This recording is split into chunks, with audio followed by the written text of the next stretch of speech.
చెప్తున్నారు? మొదటి లైన్ లో 13 అక్షరాలు, రెండవ లైన్ లో 10, మళ్ళీ మూడవ లైన్ లో 13, నాలుగో లైన్ లో 10 అంటున్నారు. పుష్పితాగ్ర ఏదో తప్పు వచ్చినట్టుంది. ఒకటి తప్పు వచ్చింది మనకు కదా, వియోగినినో ఏదో మనకు కరెక్ట్ వచ్చింది, రెండోది తప్పు వచ్చింది మనకు. సరే సార్, అంటే ఏదన్నా కానీ అక్కడ ఏంటంటే ఫస్ట్ లైన్, థర్డ్ లైన్ ఈ రెండు లైన్ పాదాల యొక్క అక్షరాలు కలిపితే అది ఛందస్సు వస్తుంది మనకి. అంటే 25 అక్షరాల ఛందస్సు అనుకుంటున్నాం, లేదంటే 21 అనుకుంటున్నాం మనం అక్కడ.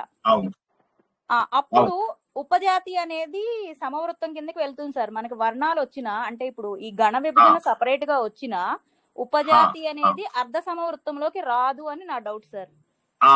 ఉపజాతి ఎన్ని అక్షరాలు చెప్పండి?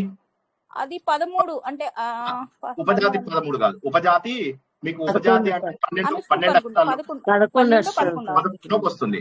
11లోకి వస్తుంది కాబట్టి 11 11 11 11 మాత్రమే కన్సిడర్ చేస్తే మొదటి 11 మీకు ఇంద్రవజ్రాల వస్తుంది, రెండవ 11 మీకు ఉపేంద్ర వజ్రాల వస్తుంది, మూడవ 11 ఇంద్రవజ్రాల వస్తుంది, నాలుగవ 11 ఉపేంద్ర వజ్రాల వస్తుంది. మనకు వియోగినికో పుష్పతాగ్రకో కన్ఫ్యూజ్ అయ్యి మనం ఆపేసాము ఆ రోజు, ఎందుకంటే అప్పటికి ఓవర్లోడ్ అయిపోయిందని చెప్పి ఆపేసాము. కానీ గ్యారంటీగా 4 పాదాలే కన్సిడర్ చేయాలి మనం చేసినప్పుడు. మొదటి పాదము మూడవ పాదము ఒక రకంగాను, 2 4 పాదాలు ఒక రకంగాను ఉంటాయి. గ్యారంటీగా ఉపజాతికి అట్లాగే ఉంటాయి 100%. ఒక్క నిమిషం సార్, అంటే ఉపజాతిలో మాణిక్య వీణాదో ఏదో మనం ఎగ్జాంపుల్ కూడా తీసుకున్నాం కదా, అది చూడండి కావాలంటే. 4 1 3 2 4 సేమ్ ఉంటాయి దానికి. అంటే ఉపజాతిలో 14 రకాలుగా రాయొచ్చు అని చూపిస్తున్నారు సార్. రజనీ గారు ఉన్నారా అండి? ఉన్నాను. చెప్పండి సార్. అంటే మనకి ఒక శ్లోకం చూడంగానే ఎలా క్యాలిక్యులేట్ చేయాలి ఛందస్సు అనేది అర్థం కావట్లేదు. ఇప్పుడు వియోగిని ఉంది, వియోగిని తీసుకుంటే టోటల్ డివైడెడ్ బై వియోగిని వదిలేయండి ఫర్ ద టైం బీయింగ్, ఎందుకంటే ఆ రోజు మనకు వచ్చింది. సో కాబట్టి ఎగ్జాంపుల్ వదిలేయండి. మీరు అంతవరకు వచ్చిన శ్రద్ధ వరకు వచ్చినటువంటివన్నీ తీసుకోండి. అంటే ప్రకృతి వరకు తీసుకుని అందులోపల టోటల్ ఎన్ని అక్షరాలు ఉన్నాయో చూడండి. ఆ ఎన్ని అక్షరాలు డివైడెడ్ బై 4 చేయండి. ఒకటే గుర్తుంచుకోండి, కొద్దిగా మీరు మ్యూట్ లో పెట్టుకోండి, అది డిస్టర్బెన్స్ వస్తుందా? రైట్. సో చాలా సింపుల్ చూడండి.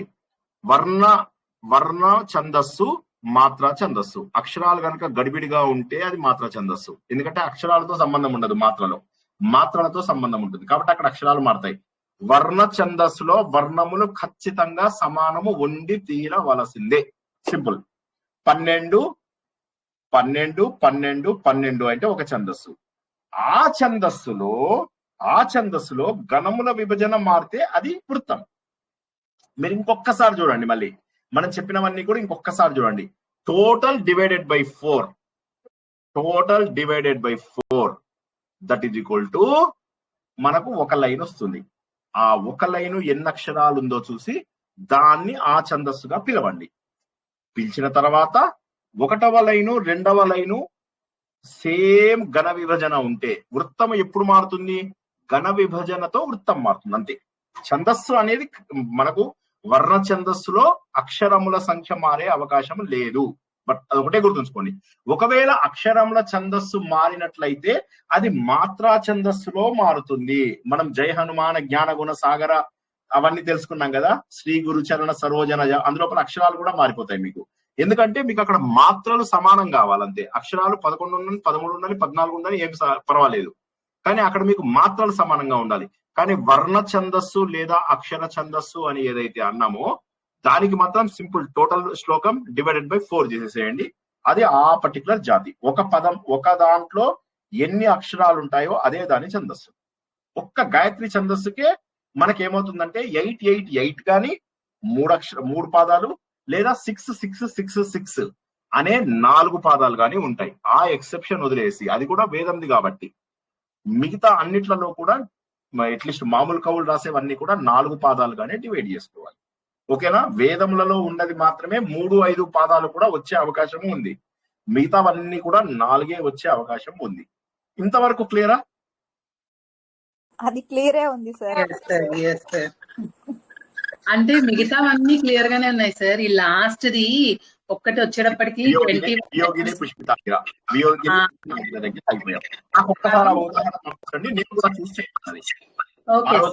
వచ్చేసరికి అందరికీ కూడా ఎనర్జీ అయిపోయింది, అందరూ కూడా ఓవర్ అయిపోయారు.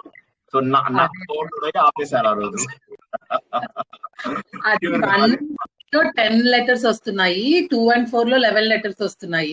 అదొక్కటే కొంచెం కన్ఫ్యూజన్ గా ఉంది. మిగతా అలా ఉండకూడదు, అది ఉండకూడదు. అలా ఉంటే అప్పుడు అది 2 పాదముల ఇదాలి. అప్పుడు అది 2 పాదముల ఇదై ఉండాలి, ఏమంటారు, ఛందస్సు అయి ఉండాలి. అలా అయి ఉంటే, ఒకవేళ అలా అయి ఉంటే అది 2 పాదముల ఛందస్సు. అందుకే ఒకసారి చూసి నేను కరెక్ట్ ఎగ్జాంపుల్ చెప్తాను. డౌట్ పంపించండి, నేను కూడా కాస్త రిజెక్ట్ చేసి పంపిస్తాను సార్. ఒకసారి ఉపజాతి కూడా చూడండి సార్. ఉపజాతి కూడా సమవృత్తమా అర్ధ సమవృత్తమా అనేది ఒక్కసారి చూడండి సార్. ఉపజాతి అనేది క్లియర్ గా అర్ధ సమవృత్తం. ఉపజాతి అయితే అసలు డౌట్ లేదు. ఉపజాతి అనేటటువంటిది 1, 3 ఒక రకంగాను, 2, 4 ఒక రకంగాను ఉంటాయి. అది ఖచ్చితంగా అర్ధ సమవృత్తమే 100%. ఎందుకంటే అక్షరాలు సేమ్ ఉంటాయి. మీరు మళ్ళీ గుర్తుంచుకోండి, అక్షరాలు సేమ్ ఉంటాయి. అక్షరాలు సేమ్ ఉన్న గణముల విభజన బట్టి ఒక లైన్ లో కోటి కాంబినేషన్స్ తీసుకురావచ్చు. లఘువు లఘువు లఘువు లఘువు లఘువు ఆల్ లఘువుస్, ఆల్ గురువులు, ఒక లఘువు మిగతావన్నీ గురువులు, 2 గురువులు మిగతావన్నీ లఘువులు, అట్లా మీరు కొన్ని కోట్ల కాంబినేషన్స్ తీసుకురావచ్చు. అందులో కొన్ని ఐడెంటిఫైడ్ కాంబినేషన్స్ ని మాత్రము వీళ్ళు వృత్తములు అన్నారు. ఛందస్సులో సంఖ్య సేమ్ అక్షర ఛందస్సులో, కానీ లోపల ఉన్న లఘువుల గురువుల కాంబినేషన్ వల్ల గణములు మాత్రము మారుతాయి. సో అదొక్కటి గుర్తుంచుకోండి. ఉపజాతి 100% సమావృత్తం, అర్ధ సమవృత్తమే డెఫినెట్ గా. వండర్ఫుల్. అందరూ లక్కీగా బ్యూటీ డబ్బాలన్నీ తెచ్చుకుని ఉంటారు. అలంకారాలు ఇవాళ సో రకరకాల అలంకారాలు ఉంటాయి. అందులో మొదటిది ఏంటంటే ఫస్ట్ ఫేస్ వాష్ అయిపోయిన తర్వాత రకరకాల face wash remover, okay, eyeliner remover, తర్వాత ఐ రిమూవర్, మొత్తం 3 ఉంటాయి. తర్వాత lip liner, lipstick remover, lip liner remover, lip remover, okay. ఇంకేముంటాయి? నేనేమన్నా తప్పులు చెప్తే కరెక్ట్ చేయాలి మీరంతా. అన్ని తెచ్చుకున్నారా అందరూ? ఇవన్నీ ఎవరు మాట్లాడలేంటి, కొంపతీసి తెచ్చుకోలేదా ఏంటి? రిమూవర్లు చెప్పారు, లాస్ట్ లో లిప్ రిమూవర్ అన్నారేంటి సార్? డైరెక్ట్ గా తీసేస్తే ఎలా సార్? ఓ అలా అంటారా? ఓకే. అంటే నాకు తెలియదు ఏమేమి ఉంటాయో, నేను అలా గెస్ట్ చేశాను ఇలా కూడా ఉంటాయేమో అని. ఇంకేమన్నా కూడా మిస్ అయితే చెప్పండి నాకు ఒక్కసారి. సో ఏ విధంగానైతే మనుషులకు, ఓకే, అరే ముందు ఒక్కసారి ప్రార్థన చేసుకుందాం. అంతరాయ తిమిరోపశాంతయే శాంత పావనమచించ వైభవం తం నరం వపుషి కుంజరం ముఖే మన్మహే కిమపి తుందిలం మహః వసుదేవసుతం దేవం కంసచాణూరమర్ధనం దేవకీ పరమానందం కృష్ణం వందే జగద్గురుం శ్రీకృష్ణం వందే జగద్గురుం. సహాధ్యాయులారా, అలంకార సర్వస్వం. ఇది అలంకారాలు ఎక్కడి నుంచి వస్తాయి? అసలు అలంకారాలు ఏంటి, ఎందుకు రావాలి, అవసరం ఏముంది అంటే, ఒక వ్యక్తికి మనం మామూలుగా అలంకారాలు అంటే ఏమనుకుంటాం, రకరకాల ఆభరణాలు వేసుకోవడము, అంటే నగలు కావచ్చు, సొమ్ములు కావచ్చు, రకరకాలవి. ఇది మనకు జనరల్ గా వ్యవహార భాషలో కూడా మనము అలంకారం అంటే ఇది అని చెప్పేసి అనుకుంటాం. అలంకారం ఏ విధంగానైతే ఒక వ్యక్తిని ఉన్నదానికంటే కాస్త బెటర్ గా కనిపించేలాగా చేస్తుందో, కావ్యాలలో కూడా అంతే. మీరు తెలుగు కావ్యమా, హిందీ కావ్యమా, ఇంగ్లీష్ కావ్యమా, సంస్కృత కావ్యమా అన్నిట్లోనూ ఉంటాయి అలంకారాలు. ఒక్కొక్క దగ్గర ఒక్కొక్క రకంగా ఉంటాయి అంతే. అంటే కావ్యము అనేది కనుక మనం ఒక రకంగా శరీరంగా భావించినట్లయితే, ఆ కావ్య శరీరానికి మనము ఎన్ని రకములుగా దాన్ని వినడానికి సొంపుగాను, చదవడానికి ఇంపుగాను ఉండేలాగా చేస్తామో అటువంటి రచనలన్నీ అలంకారాలు. అలంకారాలు తెలియని వాళ్ళు దాదాపు ఉండరు. అంటే నేను చెప్పిన ఇందాక శారీరక అలంకారాలు కాదు, నేను అంటున్నది కావ్య అలంకారాలు. అందరికీ తెలుసు, కానీ ఇదే అలంకారం అని చెప్పి తెలియకపోవచ్చు. చాలా సరదాగా ఉంటుంది. ఇవి తెలుసుకోవడం వల్ల ఏమవుతుందంటే, మనకు కావ్యం చదువుతున్నప్పుడు చాలా ఇంపుగా ఉంటుంది. డైరెక్ట్ గా స్టోరీ యాజ్ ఇట్ ఈస్ గా ఇవ్వరు. ఉదాహరణకి ఎన్నమూరి వీరేంద్రనాథ్ ఏం చేస్తారు, అయితే ఇది పద్యంలో ఉండొచ్చా, గద్యంలో ఉండొచ్చా, ఎవరైనా చెప్పగలరా? అలంకారం దేంట్లోనైనా ఉండొచ్చు. Very good. ఇంకెవరైనా జవాబు చెప్పండి. పద్యంలో ఉండాలా, గద్యంలో ఉండాలా, చంపులో ఉండాలా, ఎందులో ఉండాలా అలంకారం? రెండిట్లోనూ ఉండొచ్చు సార్. రెండిట్లోనూ ఉండొచ్చు. ఉదాహరణకి మనము మాటలు మాట్లాడేటప్పుడు నువ్వు బాగానే యూనో ఎవడో వంట చేశాడు, నువ్వు వంట చేసావులే అని అన్నాడు అనుకోండి, దాని మీనింగ్ ఏంటి? ఎవరైనా చెప్పండి. నువ్వు వంట చేసావులే. ఇవాళ ఉపోద్ఘాతము కాబట్టి జాగ్రత్తగా వినండి. అండ్ చాలా ఇష్టపడతారు మీరు అలంకారాలని. అండ్ ముందు చాలా సులభంగా ఉంటాయి, తర్వాత కాంప్లికేట్ అవుతున్నా కొద్దీ, బుర్ర పెడుతున్నా కొద్దీ ఇంకా బాగా అనిపిస్తాయి. బుర్ర పెట్టలేమో అన్నప్పుడు వినేసి ఊరుకోండి అంతే. బుర్ర పెట్టినప్పుడు చాలా బాగుంటాయి గ్రాడ్యువల్ గా. అయితే ఒక్కసారి చెప్పండి, నువ్వు నువ్వు వంట చేసావులే. దీని అర్థం ఏంటి? అది ఒక నార్మల్ చేశాను స్టేట్మెంట్, గురుగారు, అంత చేశాం. గొప్పగా చేయలేదు అన్నట్టు కూడా అనుకోవచ్చు. నువ్వు వంట చేసావులే, లేదా నువ్వు పులిహార చేసావులే. ఓకే, నువ్వు పులిహార చేసావులే అర్థం ఏంటి? అంటే పులిహార ఒకటే చేసావని. నువ్వు పులిహార ఒకటి చేసావని ఒక అర్థం వస్తుంది. ఆ, వాడు మాట్లాడే పద్ధతిని బట్టి కూడా మారుతుంది ఒకటి. రెండవది ఏంటంటే, నువ్వు పులిహార చేసావులే అంటే నువ్వు బాగా పొగుడుతున్నావులే అవతల వాళ్ళని అనే అర్థం కూడా ఉంది. ఉదాహరణకి నువ్వు సుత్తి కొట్టావులే అన్నాం అనుకోండి, అంటే దాని అర్థం ఏంటి? విసుగు పుట్టించావని సార్. అది మీనింగ్, కానీ అలా అలా ఉందా దాని మీనింగ్?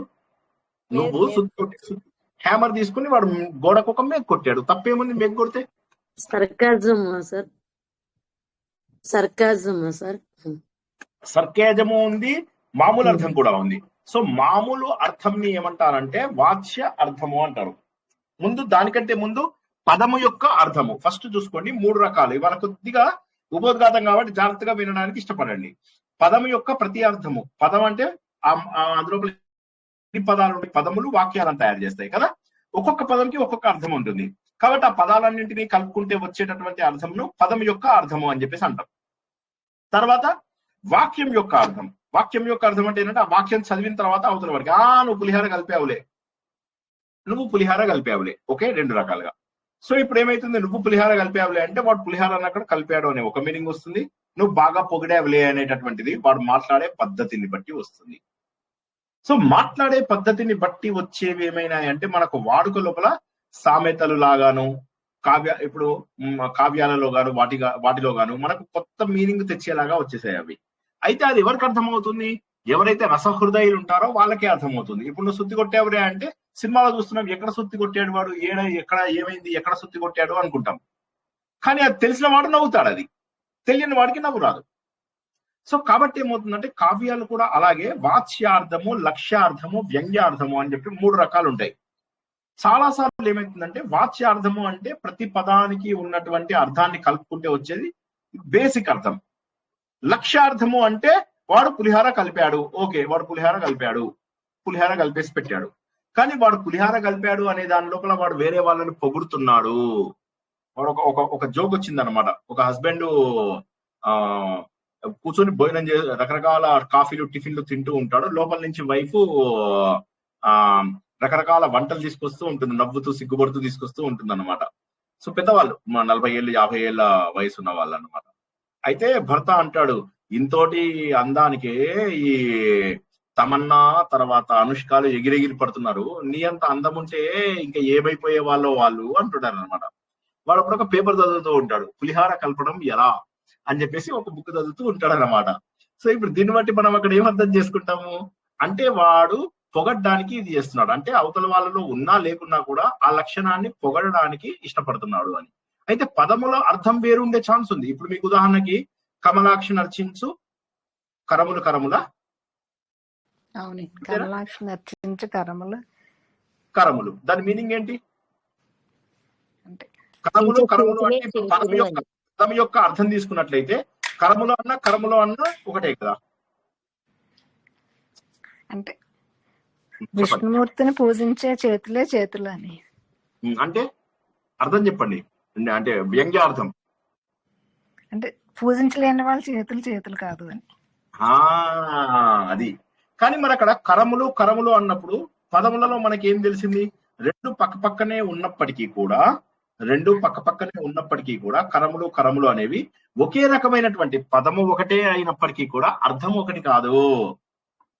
పదం ఒక్కటే అయినప్పటికీ కూడా అర్థము ఒకటి కాదు. ఉదాహరణకి అక్కడి నుంచి ఒక లావాటి వ్యక్తి వెళ్తున్నాడు, ఎద్దు చూడు అన్నాం, అవునా? ఏంటి మరి వాడు ఏంటి దాని అర్థం ఏంటి?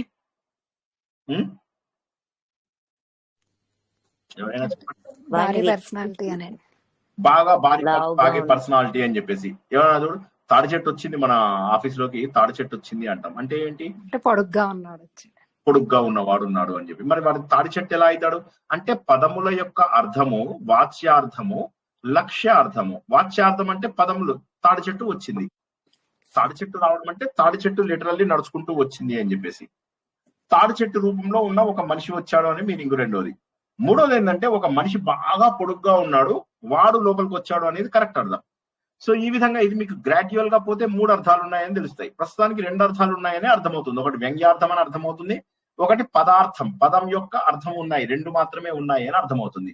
సో ఈ విధంగా గ్రాడ్యువల్ గా కాంప్లికేట్ అవుతూ పోతాయి అన్నమాట అలంకారాలు.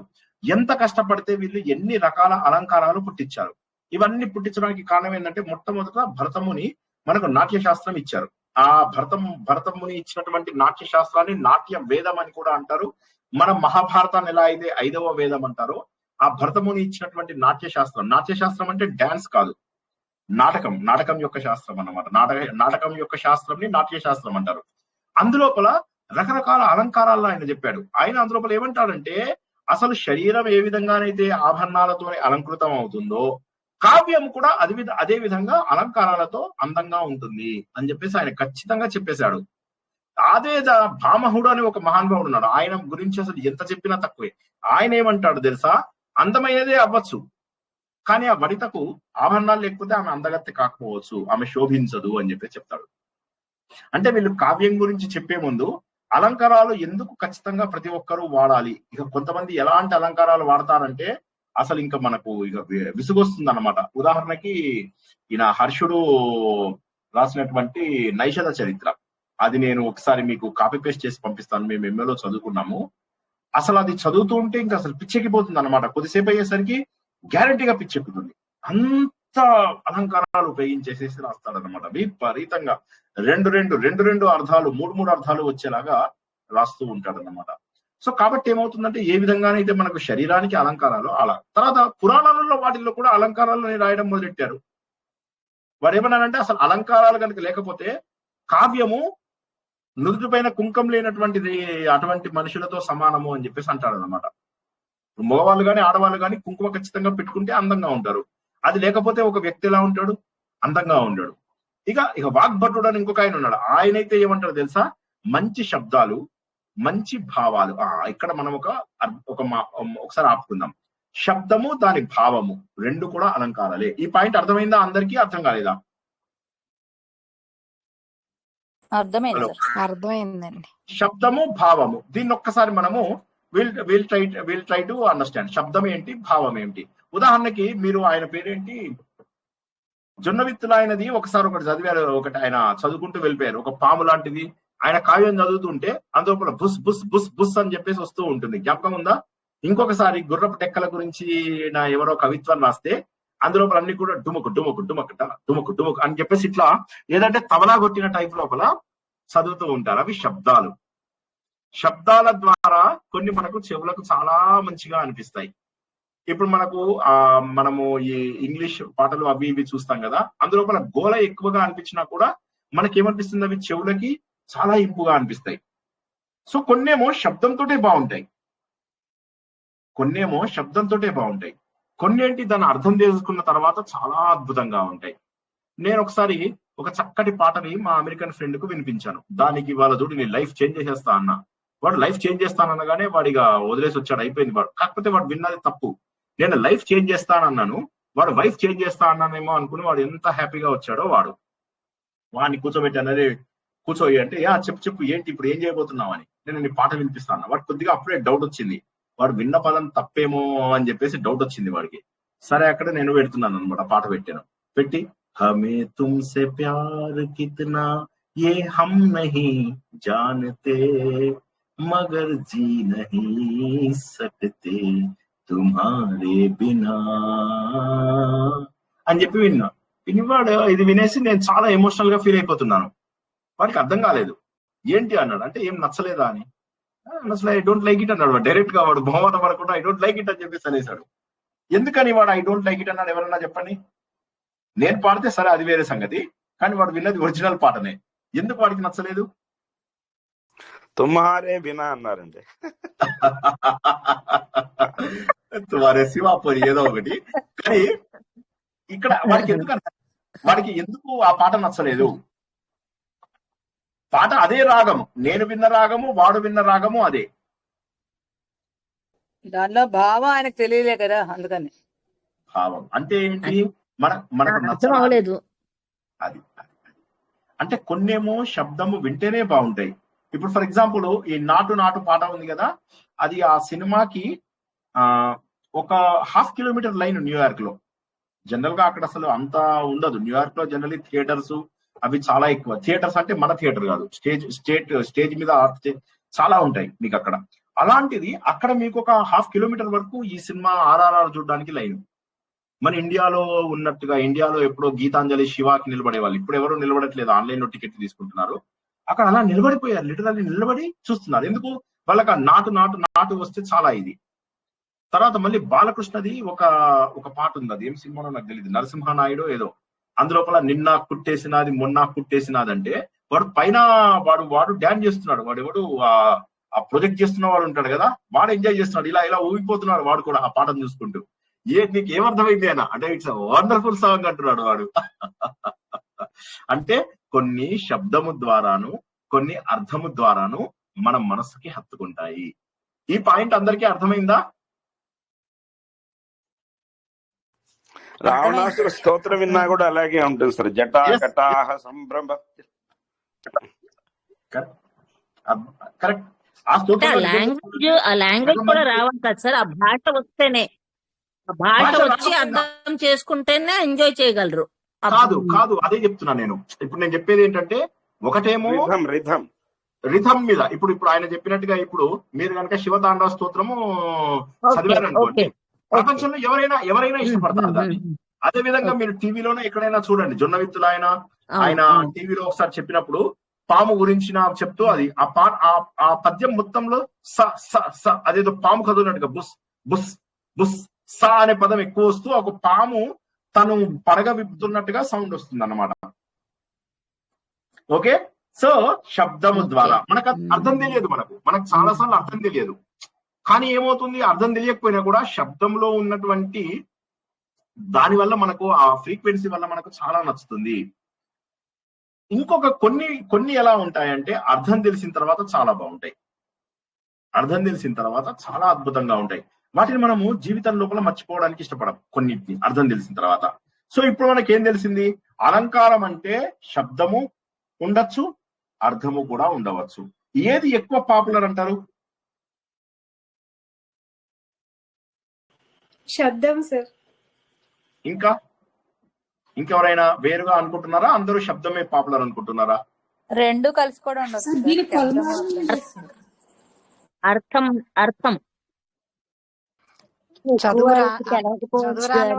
శబ్దం అయితే అందరికీ నచ్చుతుంది అని అనుకుంటున్నాను. శబ్దం అయితే అందరికీ నచ్చుతుంది. శిశుర్వేత్తి పశుర్వేత్తి వేత్తి గాన రసం పని మనం చిన్నప్పుడు విన్నాం కదా. కాబట్టి ఎవరికైనా కూడా సంగీతం అనేటటువంటిది యూనివర్సల్. మీకు ఆ పాట, మీరు అది శంకరాభరణంలో ఆ పాట విన్నారు కదా, ఆయన శంకరాభరణం శంకర శాస్త్రి గారు కింద ఉంటే తులసి ఆయన కాలు విసుకుతూ మానస సంచరరే అని చెప్పేసి పాడుతూ ఉంటే పైనుంచి వీళ్ళు పాటలు పాడుతూ ఉంటారు, రో రో రో రో రో రో అనుకుంటూ వీళ్ళు పైనుంచి వేస్తుంటారు. ఈయన ఊరుకోడు, అక్కడికి వెళ్ళిపోయి ఇలా కోపంగా చూస్తాడు. చూసిన తర్వాత వాళ్ళు అంటారు, రండి రండి రండి, మీలాగా సాగదీసే సా పా సా అని సాగదీసే సంగీతం కాదు మాది అని చెప్పేసి వాళ్ళు చెప్పగానే, అప్పుడు సరే అయితే మీరు అంత కష్టమైనదా అంటే, అవును కష్టమైంది అంటే మనం పాడమంటారు. వాళ్ళు పాడతారు. పాడిన తర్వాత అప్పుడు ఆయన వెంటనే పాడతాడు అనుకుంటూ గొంతు మార్చేసి పాడితే వాళ్ళు షాక్ అయిపోతారు అనమాట. పాడగానే అసలు నాకు నిజం చెప్పాలంటే శంకరాభరణం సినిమా కంటే కూడా నాకు ఆ సీన్ చాలా ఇష్టం. అదే విధంగా బ్రోచే వారెవరురా పాట, ఒరిజినల్ పాట కంటే కూడా నాకు ఆ విడదీసి పడగొట్టి వాడు పాడతాడు కదా, బ్రో చే వా రెవరురా నేను వినా నన్ను బ్రోచే వారెవరురా అని అలా విడగొడుతూ పాడతాడు. ఓ చతుర్రా నన్న దిబందిత నీకు పర్రా కేలనయ్య దాసు అని చెప్పేసి ఒక్కసారి వస్తాడు. పదాలను విడగొట్టేసి అర్థాన్ని నాశనం చేయడమేనయ్యా సంగీతం దాసు అని చెప్పేసి ఆయన చెప్తాడు కదా. అందరికీ తెలిసిన డైలాగులు ఇవన్నీ. ఇక్కడ మనం గుర్తుంచుకోవాల్సింది ఏంటంటే, మనకు కొన్ని చెవులకు చిన్నప్పుడు మనకు సంగీతం అంత ఇది ఉండదు కాబట్టి ఆ సమయం లోపల మా అమ్మ నన్ను బలవంతంగా సంగీతంలో జాయిన్ చేసింది. జాయిన్ చేస్తే నాకేమో సంగీతం ఇష్టం లేదు, పాడడం ఇష్టమే కానీ సంగీతం సారు ఒక్కనే మగపిల్లాన్ని, అందరూ ఆడపిల్లలు, సిగ్గు ఎక్కువ. మనకు అసలే సిగ్గు ఎక్కువ, అసలు మాట్లాడాలంటేనే సిగ్గు మనకు చిన్నప్పటి నుంచి. దాంతో ఏమైంది, అక్కడ కష్టమైపోయేది నాకు, కష్టమయ్యేది. దానితో మా అమ్మ ఇలాంటి సినిమాలు చూపించేది నాకు, మంచిగా సంగీతము ఇది అని చెప్పి. అఫ్ కోర్స్ ఒక 4-5 ఏళ్లలో షీ గేవ్ అప్ అని చెప్పింది. కనీసం కోడలైనా సంగీతం పాడే వాళ్ళు ఉంటే తీసుకురారా అని చెప్పేసి చెప్పింది అనమాట. సరే, అమ్మ కోరిక తీర్చాము, అది వేరే సంగతి. ఇక్కడ మన దీంట్లోకి వస్తే ఏమవుతుందంటే, సంగీతము శబ్దము ఆయన వెంటనే పికప్ చేసుకోగలిగాడు, పాడగలిగాడు. తర్వాత తను పాడితే వాళ్ళు పాడలేకపోతారు. కాబట్టి అక్కడ శబ్దం నాకు మొదటి ప్రాధాన్యత ఉన్నమాట నిజమే. కానీ ఒక కావ్యం గురించి వచ్చినప్పుడు, ఇప్పుడు మీరు చెప్పింది నేను ఖండించడం లేదు, ఈ జోక్స్ అన్ని చెప్పుకోవడానికి కారణం ఏంటంటే శబ్దముకున్న ప్రాధాన్యత శబ్దముదే. కానీ కావ్యముల విషయం వచ్చేసరికి, కావ్యము ఎవరు చదువుతారండి? అక్షరాలు రాని వాళ్ళ, లేక అక్షరములు వచ్చిన వాళ్ళ? వచ్చిన వాళ్ళేనండి. వచ్చిన వాళ్ళే చదువుతారు, వచ్చిన వాళ్ళే చదువుతారు. చాలా మందికి ఆ శైలి నచ్చుతుంది, చాలా మందికి ఆ పద్ధతి నచ్చుతుంది. అలాగే ఎన్ని వచ్చేసాయంటే, అసలు అలంకార శాస్త్రాలు ఎన్ని వచ్చాయో మీకు చెప్తే ఆశ్చర్యపోతారు. కువలయ ఆనందం అని చెప్పేసి అప్పయ్య దీక్షితులు గాని, కావ్య ప్రకాశం, మమ్ముట్టుడి కావ్య ప్రకాశం. అసలు కావ్య ప్రకాశంలో అయితే కావ్యం ఎలా రాయాలి, కావ్యానికి ఎవరెవరు ఆదరిస్తారు, ఎవరి కోసం రాయాలి, అందులో ఉన్నటువంటి కావ్యం యొక్క అసలు లక్షణాలు ఏంటి, ఎలా, ఎంత కావ్య ప్రకాశం, కావ్యంలో ఉన్నటువంటి వెలుతురు, అద్భుతమైనటువంటి అలంకార శాస్త్రం గురించి ఆయన మమ్మట్టుడు రాశాడు. మళ్ళీ సాహిత్య దర్పణం అని చెప్పేసి విశ్వనాథ చక్రవర్తి వారు అత్యద్భుతమైనటువంటి పేరేమో సాహిత్య దర్పణం. సాహిత్య దర్పణం అంటే సాహిత్యాన్ని అద్దంలో చూపించడం. అద్దంలో ఏం చూపిస్తున్నాడు? సాహిత్యాన్ని నువ్వు ఎంత బాగా అర్థం చేసుకుని దాని గుండెల లోపల ప్రతిబింబించుకోవచ్చు అనేది ఇదన్నమాట. అదే ఇవన్నీ సాంస్క్రిట్ బుక్స్ కదండి, ఇవన్నీ సాంస్క్రిటే మొత్తం. మనం తెలుసుకునే ఉదాహరణలు కూడా సాంస్క్రిట్వే తెలుసుకుంటాం. అండ్ తెలుగు చెప్తాను, మీకు అర్థమయ్యేవి తెలుగులో కూడా చెప్తాను. బట్ సాంస్క్రిట్ ఎగ్జాంపుల్స్ ఎక్కువ తెలుసుకుంటాం. ఒక స్టేజ్ వెళ్ళిన తర్వాత నేను గాథా సప్తశతి ఒక్కటి మాత్రం మొత్తం చెప్తాను. గాథా సప్తశతిలో 700 శ్లోకాలు ఉన్నాయి. అందులో మనం సుమారుగా 300-400 శ్లోకాలు తెలుసుకుందాం. అందులోపల ఉన్న ప్రతి శ్లోకము గుండెని పిండేసేటటువంటి శ్లోకం. అందులో ఒక శ్లోకం చెప్పాను, ఎవరికైనా జ్ఞాపకం ఉందా అండి? గాథా సప్తశతిలో అది నాకు చాలా ఇష్టమైన శ్లోకము, ఆ కథ చాలా బాగుంటుంది అని చెప్పాను. ఎవరికైనా జ్ఞాపకం ఉందా? గుండె పిండేసేటటువంటి శ్లోకము అని చెప్పేసి చెప్పాను.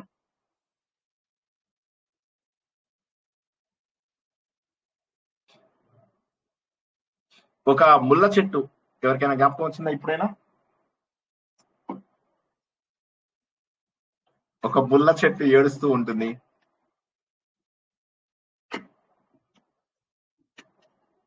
ఇంకా జ్ఞాపకం రాలేదా ఎవరికి? ఇంతమంది స్టూడెంట్స్ ఉన్నారు. ముళ్ళు వల్ల గుచ్చుకుని అందరికి ఇబ్బంది అవుతుందని ముళ్ళ చెట్టు ఏడుస్తుంది అని చెప్పారు, అదేనా సార్? కాదు, సగమే కరెక్ట్. ముళ్ళ చెట్టు బాధపడుతోంది. ఏమనంటే, నేను ఎవరికి పనికి రాకుండా పోయాను, సేవ చేసుకునే అవకాశం నాకు లేదు జీవితం లోపల, ఎవడు నా చెట్టుకి నా నీడలో పడుకోవడానికి ఇష్టపడాడు, పేరుకు నేను వృక్ష జాతికి చెందిన దాన్ని, కానీ నా దగ్గర ఎవడు పడుకోవడానికి కూడా ఇష్టపడాడు, వేరే వాళ్ళకి సహాయం చేసేటటువంటి జీవితం కూడా కాదు నాది అని చెప్పేసి ఒక ముళ్ళ చెట్టు ఏడ్చింది. ఇదంతా కూడా ఏంటంటే, స్పందించే హృదయము ఉంటే కావ్యాలు అది విన్నప్పుడు కొద్దిగా అసలు మూడ్ ఆఫ్ అయిపోయింది నాకు. నిజమే కదా, వేరే వారికి ఉపయోగపడని దేహం ఎందుకు అంటే, అది ఎంత అద్భుతమైనటువంటి భావాన్ని వాళ్ళు పలికించగలిగారు. ఇంకోసారి ఒక ఆవిడ చెప్తుంది అనమాట, నేను డబ్బు పోగొట్టుకున్నప్పుడు బాధపడలేదు, పేరు పోగొట్టుకున్నప్పుడు బాధపడలేదు, ఉద్యోగం పోగొట్టుకున్నప్పుడు బాధపడలేదు, ఈ ఊరు నుంచి వేరే ఊరికి వెళ్ళిపోయినప్పుడు నేను బాధపడలేదు, మా పిల్లలు వేరే ఊరు వెళ్ళిపోయినప్పుడు కూడా బాధపడలేదు, కానీ మా ఆయన ఒక్కసారి తన బాధను నాకు వెళ్ళగొచ్చుకుని బాధపడ్డారు, ఆ రోజు నేను చాలా బాధపడ్డాను. ఆయన బాధ నాకు అత్యంత బాధను కలిగించింది. అంటే జీవితంలో అన్ని కష్టాలకు మించినటువంటి కష్టము మనకు ప్రేమించిన వాళ్ళు బాధపడితే అనేటటువంటి విషయం. ఎందుకు గీతాంజలిలో ఆ లాస్ట్ విషయం లోపల మనకు అంత ఇది అనిపిస్తుంది, ఆమె ఏమంటుంది, నా ప్రాణం కంటే నువ్వే నాకు ముఖ్యమని ఏడుస్తుంది. అది అందరికీ కూడా గుండెలకు హత్తుకున్నటువంటి డైలాగు. సో కాబట్టి అటువంటివి ఎలా రాయగలుగుతారు అంటే, ఒక అద్భుతమైనటువంటి కవి హృదయం ఉండాలి. కవి హృదయం ఉన్నప్పుడు ఏమవుతుంది, మనము సిరివెన్నెల సీతారామ శాస్త్రి గారిని చూడండి, చంద్రబోస్ గారిని చూడండి, ఇద్దరు కూడా గొప్పగా రాసేవాళ్ళే. సిరివెన్నెల సీతారామ శాస్త్రి గారు గాని, ఆయన శిష్యుడు శాస్త్రి గారు ఉన్నారు కదా ఒక ఆయన గాని, వీళ్ళు రాసినటువంటివి చూడండి ఎంత అద్భుతంగా ఉంటాయో. సదాశివ సన్యాసి ఇలాంటివి అది చదువుతుంటే అసలు పిచ్చెక్కిపోతుంది నిజంగా అది పాట వింటుంటే. అదే విధంగా సిరివెన్నెల సీతారామ శాస్త్రి గారు రాసిన ప్రతిదీ, జగవంత కుటుంబం నాది. గమ్మత్ ఏంటంటే ఆ పాటను చూసి ఒక సినిమానే తీసేయాలన్నంత భావనలో తీసేశారు వాళ్ళు. కాబట్టి ఏంటంటే అలంకారం అనేటటువంటిది ఏదైతే ఉంటుందో, ఇది అలంకారం అంటే కేవలము భాషని, నా పాండిత్యాన్ని దీని మీద ఉపయోగించడం కాదు. అది కూడా జరిగింది. దురదృష్టవశాత్తు ఏమైందంటే, మనం సాహిత్యం నేర్చుకుంటున్నప్పుడు సంస్కృత సాహిత్యం కూడా నేర్చుకున్నప్పుడు ఇంకా డీటెయిల్ గా చెప్తారు. ఒక స్టేజ్ దాటి వెళ్ళిపోయిన తర్వాత జనాలు పాండిత్యాన్ని చూపించడం మొదలెట్టారు. ఆ పాండిత్యాన్ని చూపించేసరికి ఏమవుతుందంటే విసుగు వస్తుంది మనకు. ఇప్పుడు ఫర్ ఎగ్జాంపుల్ సినిమాలో కూడా ఎఫెక్ట్స్ ఉంటే బాగా అనిపిస్తుంది మనకు, ఓకే చాలా బాగున్నాయి అట్లా ఇట్లా. సినిమా మొత్తం అదే ఉంటే ఏం బాగుంటుంది? సో కాబట్టి ఏంటంటే ఎంతవరకు వాడాలో అంతవరకు మాత్రమే వాడితే అవి చాలా బాగుంటాయి. ఇప్పుడు మాఘుడు ఉన్నాడు, మాఘుడు శిశుపాల వధ లోపల ఒక 500 శ్లోకాలు జస్ట్ కృష్ణుడు, ఉద్ధవుడు అండ్ బలరాముడు కూర్చుని మాట్లాడుకునే ఆ సీన్ ఏదైతే ఉందో, శిశుపాలుని చంపానా లేదా, ఒక సైడ్ దైవ కార్యం, ఇంకో సైడు బంధు కార్యం, ఎలాగ మరి రెండు కార్యాలలో ఏది నాకు సమంజసము అని చెప్పేసి ఆలోచిస్తూ ముగ్గురు కలిసి మాట్లాడుకుంటారు. అందులో బలరాముడి మాటలు గాని, బలరాముడి భావాలు ఎక్స్ప్రెస్ చేసే పద్ధతి గాని, ఆయన కంపేర్ చేసే విషయాలు గాని చూస్తూ ఉంటే మనకేమనిపిస్తుందంటే, బలరాముడి స్పీచ్ అయిపోయిన తర్వాత ఆ రూమ్ లో ఉన్నటువంటి చిత్రపటాలు ఏవైతే ఇట్లా వేలాడదీసి ఉంటారో గోడలకి, అవన్నీ ఇలా మూవ్ అయిపోయి కదిలిపోయాయి అని చెప్పేసి అంటారు. అనగానే మనకు కూడా ఈ వెంట్రుకలు ఇలా లేచి నిలబడతాయి. మాఘుడు, మాఘే మేఘే గత వ్యయ అని ఒక సామెత కూడా ఉంది.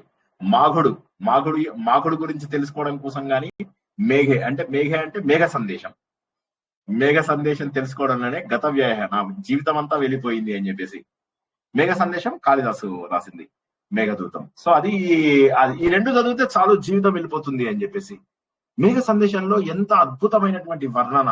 అందులో నిజంగా చెప్పాలంటే ఆ సందేశం తీసుకెళ్లి ఇవ్వడం అనేది కొంత భాగం అయితే, ఇక్కడ నుంచి ఉజ్జయిని నుంచి అలా ట్రావెల్ చేసుకుంటూ వెళ్ళి ఆ సందులు గొంతులు తిరుగుతూ ఏ పర్వతాలు, వింధ్య పర్వతాలు, ఈ పర్వతాలు, ఆరావళి పర్వతాలు, సత్పురా పర్వతాలు, వీటన్నింటినీ వర్ణన చేసుకుంటూ హిమాలయాల్లోకి ఎలా వెళ్ళాలి, తన ప్రేయసిని చేరుకోవడానికి ఎలా వెళ్ళాలి అని చెప్పేసి ఈతను ఎవరైతే రాశాడో ఆ వర్ణన మనకు గుండె పిండేస్తుంది అనమాట.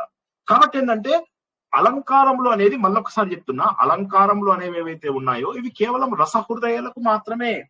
ఎవరికైతే స్పందించే హృదయం ఉందో, ఎవరైతే నిజంగా కావ్యములను చదవాలనుకుంటారో, డైరెక్ట్ గా స్ట్రైట్ ఫార్వర్డ్ చదవాలంటే చిన్నప్పుడు చదివే వాళ్ళందరూ 6 సంధ్యాదేవి అని ఒక ఆవిడ రాస్తుండేది నవల్స్. అందులోపల ఏముండదు, ఒక పేద అమ్మాయి, ఒక ధనికుడైన అబ్బాయి, బస్. ఇంకొక కథ లోపల ధనికుడైన అమ్మాయి, పేద అబ్బాయి, ఉల్టా, అంతే కథ మొత్తం అదే. అవి చదివేసేయడము ఆ రోజుల్లో ఆడపిల్లలు పెద్దగా ఊహించేసుకోవడం అనమాట. వాళ్ళని ఎవడో ఒకడు వచ్చేసి, రాజకుమారుడు వచ్చేసి పెళ్లి చేసుకుంటాడు అన్నట్టుగా ఉండేవి, అంత అసహ్యంగా ఉండేవి. మరి అదే ఎద్దనపూడి సులోచన రాణి గారు రాసేవారు కావ్యాలు, కథలు ఎంత అద్భుతంగా ఉండేవి. మరి ఆవిడ కూడా దాదాపుగా అన్ని ప్రేమ కథలే రాశారు. ఆవిడ రాసినటువంటి ప్రతిదీ ప్రేమ కథే. కానీ ఎందుకు అవి బాగుంటాయి? ఆవిడ, మాదిరెడ్డి సులోచన గారు ఇద్దరు కూడా దాదాపుగా రాసిన వాటిలో ఎక్కువ శాతం ప్రేమ కథలే. అంటే కొన్ని మామూలుగా ఉన్నాయి, ఇప్పుడు ఏది జీవన తరంగాలు లాంటివి, ఓకే అవి కూడా నిజం చెప్పాలంటే ప్రేమ కథలే. ఎందుకు అద్భుతంగా ఉన్నాయి? ఎందుకోసం అంటే వారు అలా స్పందించే వారికి కోసం అని చెప్పి రాశారు. ఆ శైలి లోపల చదువుతూ ఉంటే అదే మాటను కానీ చెప్పినటువంటి పద్ధతి ద్వారా మనకు నచ్చుతుంది. కాబట్టి శబ్ద అలంకారముల కంటే అర్థ అలంకారములు ఎక్కువ ఉన్నాయి. మీ అందరినీ డిసప్పాయింట్ చేసినందుకు నాకు బాధగా ఉంది. మీరందరూ అర్థ అలంకారాలే గొప్పవి అన్నారు, నేను ఒప్పుకున్నాను. కానీ శబ్ద అలంకారాలు ఎక్కువ మంది ఇష్టపడ్డారు అని చెప్పడానికి ఇంత పెద్ద కథ చెప్పాను. లేవండి, నిద్ర లేవండి. హలో, నిద్రపోలేదు సార్. సో అలంకారాలు 2 రకాలు, ఒకటి శబ్దము, ఒకటి అర్థము. అర్థము అనేటటువంటిది ఏదైతే ఉంటుందో ఆ అర్థానికి సంబంధించినవి ఏవైతే ఉంటాయో అవి చాలా బాగుంటాయి, అవి జీవితం అంతా కూడా మిగిలిపోతాయి. కాబట్టి కవులు ఏం చేశారంటే అర్థాలంకారాల వైపు వెళ్ళారు. అలా అని చెప్పి శబ్దాలంకారాన్ని నెగ్లెక్ట్ చేశారో చేయలేదు. కొంతమంది వారి వారి పాండిత్యాన్ని చూపించడం కోసం చెప్పారు. శబ్దాలంకారాలు అర్ధాలంకారాలు రెండు కంబైన్ చేసిన వాళ్ళు కూడా ఉన్నారు. ఇందాక చెప్పినటువంటిది మనం కరములు కరములు జిహ్వ జిహ్వ అనేది అయితే వచ్చిందో అందులో మనకు మీనింగ్ మారిపోయింది. మరి అది శబ్దము ఉంది, అందులో అర్థము ఉంది. చక్కగా కరములు కరములు అంటే ఎంత బాగుంది. అలాగే మళ్ళీ జిహ్వ జిహ్వ అంటేనే బాగుంది. కానీ రెండింటిది అక్కడ కరములు కరములు జిహ్వ జిహ్వ అంటే ఆయనను సేవించేవే సేవించినట్లు. ఆయనని సేవించినవి కాకపోతే అవి చేతులే కాదు. ఆయనని కనుక ప్రైజ్ చేయకపోతే స్తుతించకపోతే చేసినటువంటి నాలికే కాదు అన్న మీనింగ్ అక్కడ వచ్చింది. సో కాబట్టి అక్కడ ఏమైంది, అక్కడ కూడా ఒక వ్యంగ్యార్థము అనేటటువంటిది ఉన్నది. వాచ్యార్థము, లక్ష్యార్థము, వ్యంగ్యార్థము అని చెప్పి 3 రకాలు ఉంటాయి. మనం వి విల్ గ్రాడ్యువల్లీ అర్థం చేసుకున్నాము. ప్రస్తుతానికి 2 అర్థాలు అయితే గుర్తించండి. ఒకటేమో డైరెక్ట్ మీనింగ్, ఇంకోటేమో దాని లోపల ఉన్నటువంటి 2వ మీనింగ్ అని చెప్పేసి. ఇందులో చాలా మంది చాలా అలంకారాలు ఎంత చెప్పారంటే ఫస్ట్ అన్నిటికంటే ఒకటే గుర్తుంచుకోండి. ఎవరైనా మీకు మన మన అలంకారాలు కానీ మన కావ్యాలు కానీ ఇవి కానీ అడిగితే ఫస్ట్ రాసింది భరతుడు అని చెప్పేసేయండి అంతే. ఇంకా వేరే టాపిక్ వద్దు.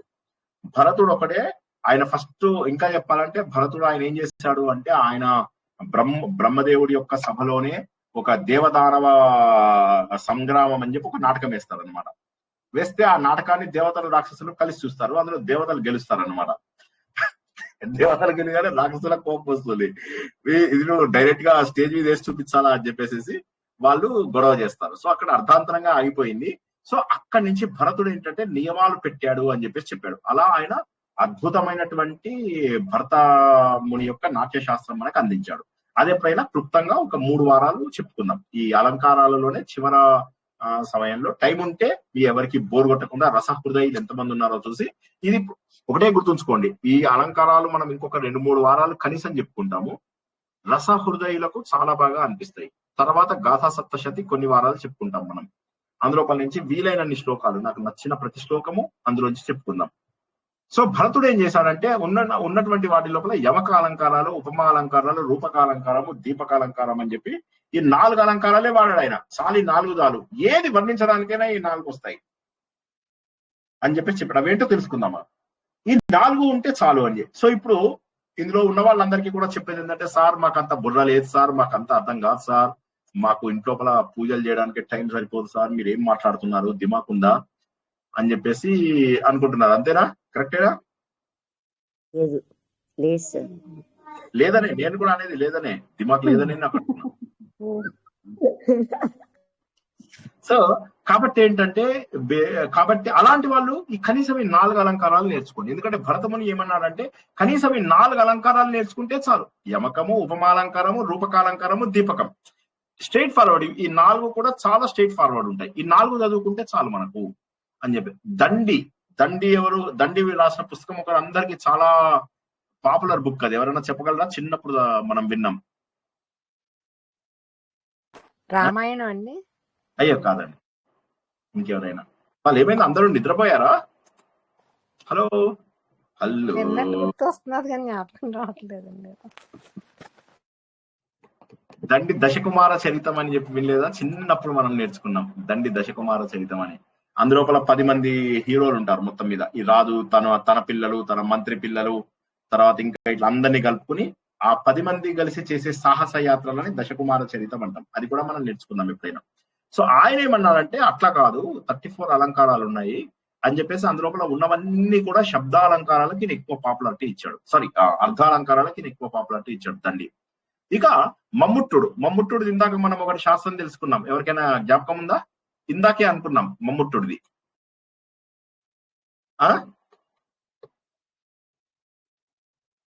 కావ్య ప్రకాశం, కావ్యం యొక్క ప్రకాశం అది ఇచ్చినటువంటి మమ్ముట్టుడు ఏమన్నాడంటే 56 అలంకారాలు ఉన్నాయి అని. ఆయన ఏం చేశారంటే పూర్తిగా అర్ధాలంకారాలకు ఆయన కూడా ప్రాధాన్యత ఇచ్చేశాడు. సో కాబట్టి ఏమైతుందంటే ఒక్కొక్కళ్ళ గ్రాడ్యువల్ గా వెళ్తున్నా కొద్దీ విశ్వనాథ్ ఆయన ఏం చేశాడు, 66 అలంకారాలు ఉన్నాయి. జయదేవుడు అని ఒక ఆయన ఉన్నాడు. ఆయనైతే చంద్రాలోకమా ఇంద్రాలోకం ఏదో ఉంది, చంద్రాలోకం లోపల ఆయన ఒక 100 అలంకారాలు ఇచ్చేశాడు. అప్పయ్య దీక్షితులు ఇందాక చెప్పాం కదా, ఆయన కోలయానందం అని రాశాడని ఇందాక అనుకున్నాం కదా, ఆయన 125 అలంకారాలు చెప్పేశాడు. అందులో కూడా ఎక్కువగా ఉన్న వాటిలో 99% అర్థమునకు సంబంధించినటువంటి అలంకారాలే ఇచ్చాడు ఆయన. ఇవన్నీ కాకుండా రుయ్యకుడు అని చెప్పేసి చాలా పాపులర్. ఈయన ఏం చేశారంటే 6 శబ్దాలంకారాలు, ఒక 75 అర్థాలంకారాలు ఇచ్చాడు అనమాట. ఇలాగా ఒక్కొక్కళ్ళ దీన్ని బట్టి ఒక్కొక్కళ్ళు ఇచ్చారు. ఏది ఏమైనప్పటికీ కూడా మనం అర్థం చేసుకోవాల్సింది ఏంటంటే శబ్దము ముఖ్యమే అయినప్పటికీ కూడా అర్థము, శబ్దము నీ పాండిత్యాన్ని తెలియజేస్తుంది, అర్థము నీ డెప్త్ను తెలియజేస్తుంది. కొంతమంది శ్రావ్యంగా ఏదన్నా పారాయణ చేస్తే మనకు బాగా అనిపిస్తుంది, అర్థం తెలియకపోయినా కూడా బాగా అనిపిస్తుంది, అది శబ్దాలంకారం. కొంతమంది మాట్లాడినటువంటి మాటల లోపల మన గుండెకు తగులుతూ ఉంటాయి, మనను హత్తుకుంటూ ఉంటాయి, వాళ్ళ కోసం అని చెప్పేసి అర్థం యొక్క అలంకారాలు. కాబట్టి అర్థాలంకారాలకే పెద్దపీట వేసింది అనేది కూడా పూర్తిగా అర్థాలంకారాలకే పెద్దపీటను వేశారు అన్న విషయం అర్థమవుతున్నాయి. అర్థమైన తర్వాత ఏం చేశారు వాళ్ళు, ఈ ముఖ్యంగా శబ్దాలంకారాలు మనం ఇందాక అనుకున్నట్టుగా శబ్దాలు రిపీట్ అవడం వల్ల మరో ప్రపంచం, మరో ప్రపంచం, మరో ప్రపంచం పిలిచింది. చూసారా, మరో ప్రపంచం అనే దాన్ని 3 సార్లు చెప్పాడు. ఒకసారి ఇప్పుడు ఇందులో నాకు ఒక మాట చెప్పండి. మరో ప్రపంచం పిలిచింది అన్నదానికి మరో ప్రపంచం, మరో ప్రపంచం, మరో ప్రపంచం పిలిచింది అనడానికి మీనింగ్ ఏంటి, దానికి తేడా ఏంటంటారు?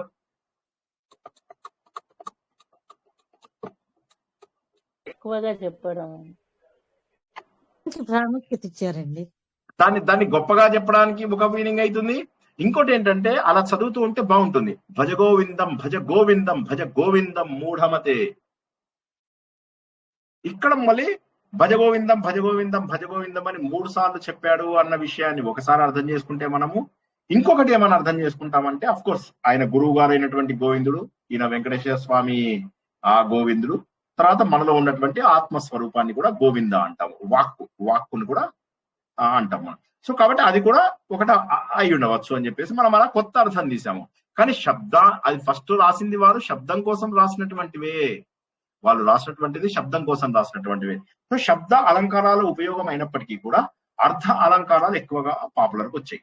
అయితే అర్థ అలంకారాలలో చాలా వరకు కూడా ఉపమా అర్థ అలంకారాలు, శబ్ద అలంకారాల్లో ఏంటంటే పదాలు రిపీట్ అవ్వడం బట్టి వస్తాయి. ఇప్పుడు కొన్నిటికి ఏమవుతుందంటే పదాలు రిపీట్ అవ్వడం బట్టి, కొన్నిటికేమో చివరిలో ప్రాస రావడం బట్టి. చివరిలో ప్రాస వస్తుంది కదా, ప్రాస వచ్చినప్పుడు బాగుంటుంది. ఏది జయ హనుమాన జ్ఞాన గుణ సాగర, జయ కపీష తిహులోక ఉజాగర, ఆ రా కలిసింది, బాగా అనిపిస్తుంది మనకు. రామదూత అతులిత బలదామ, అంజనీ పుత్ర పవన సుతనామ. సో అలాగైపోతుందంటే కొన్ని రకాలుగా శబ్దాల యొక్క అంటే అక్షరాలు చివరిలో ఉండడం ద్వారా, అక్షరాలు స్టార్టింగ్ లో ఉండడం ద్వారా శారదాంభోజ వదన అని అంటారు. శారద రెండు ఒకటే కదా అనుకుంటాం, కానీ ఈ శారదకు ఆ శారదకు తేడా ఉంది, వదనానికి ఆ వదనానికి తేడా ఉంది. సో ఇలా అంటే ఒకే రకమైన అక్షరాలు అయినప్పటికీ కూడా వాటిని పునరుక్తి చేయడం ద్వారా, పునరుక్తి అంటే ఏంటంటే రిపిటేషన్ చేయడం ద్వారా అందాన్ని తీసుకొచ్చారు. ఒక్కసారి శబ్దాలంకారం అంటే సింపుల్ మాట గుర్తుంచుకోండి, అనుప్రాస చేయడం ద్వారా. అనుప్రాస అంటే ప్రాస అంటే రిపీట్, అనుప్రాస అంటే అనుసరించే ప్రాస.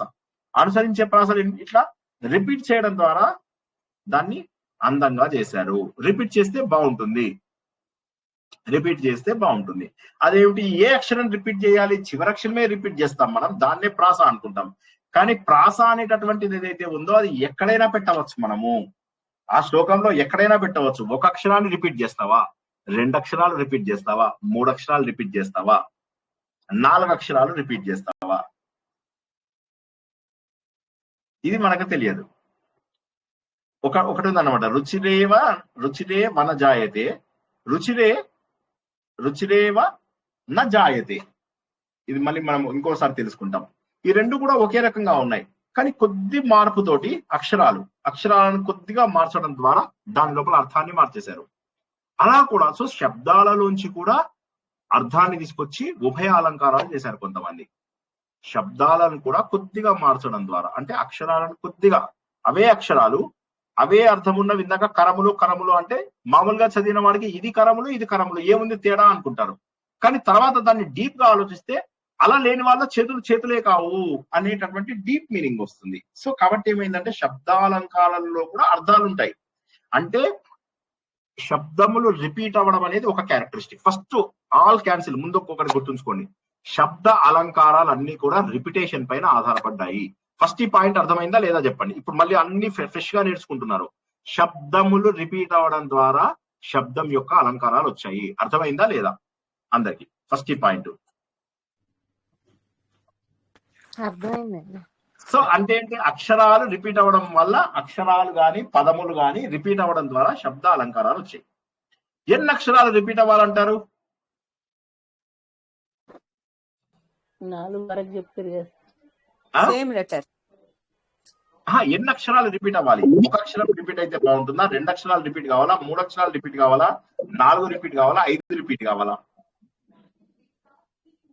ఎన్ని అక్షరాలైనా రిపీట్ అవ్వచ్చు. ఎన్ని అక్షరాలైనా కూడా రిపీట్ అవ్వచ్చు. ఎన్ని అక్షరాలు రిపీట్ అయినా ఆ రిపీట్ అయినది చూస్తుంటే మనకు సంతోషం వేస్తుంది. ఇప్పుడు మాకు చెప్పాడు, ఒక కాంపిటీషన్కి వెళ్తే మాకు ప్రైజ్ వచ్చింది. ఆ స్కూల్లో ఉన్న స్టూడెంట్ కి సెకండ్ ప్రైజ్ వచ్చింది. వాడు చాలా తెలివైన వాడు. ఇప్పుడు వాళ్ళ సార్ వచ్చినాడు, వీడికి బహుమానం వచ్చింది, వాడికి బహుమానం వచ్చింది అని చెప్పేసి అన్నాడు అన్నమాట. అంటే వాడికి బాగా షేమ్ వచ్చింది అన్నట్టుగా మీనింగ్ తీసుకొచ్చాడు. మన అన్నమాట ఒకటే కదా. సో అర్థంలోనే ఒక వ్యంగ్యంని కూడా తీసుకురాగలిగాడు ఆయన. సో శబ్దంలోంచే అర్థమును కూడా తీసుకొచ్చాడు. సో అది అలాంటివి కూడా శబ్దాలంకారాలలో వస్తాయి. అంటే శబ్దములు అక్షరములు రిపీట్ అవ్వడం ద్వారా అనుప్రాసల ద్వారా వచ్చినవి కొన్ని అయితే, తాత్పర్యంలో వచ్చేటటువంటి తేడాల ద్వారా కొన్ని శబ్దాలంకారాలు వస్తాయి. ఈ పాయింట్ అర్థమైందా లేదా ఒక్కసారి చెప్పండి. ఇప్పుడు నేను చెప్పినవి రెండు బ్రాడ్ కేటగిరీస్ చెప్పాను శబ్దాలంకారాలలో. ఎవరైనా రిపీట్ చేయండి. శబ్దాలంకారాలలో 2 బ్రాడ్ కేటగిరీస్ చెప్పాను నేను.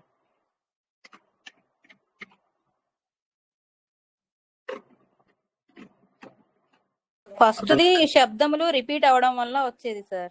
అక్షరాలు రిపీట్ అవ్వడం వల్ల. ఫస్ట్ అక్షరాలు రిపీట్ అవ్వడం వల్ల. రెండోది తాత్పర్యంలో వచ్చే తేడాల వలన వచ్చేవి.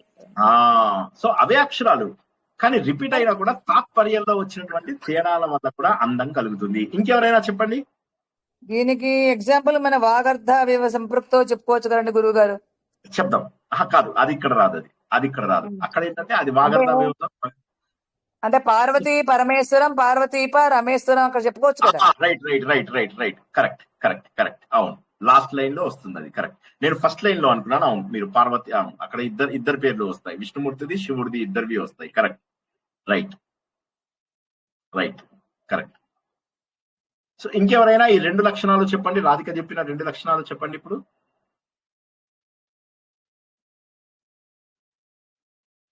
శబ్దాలంకారాలకున్న 2 ముఖ్యమైన లక్షణాలు.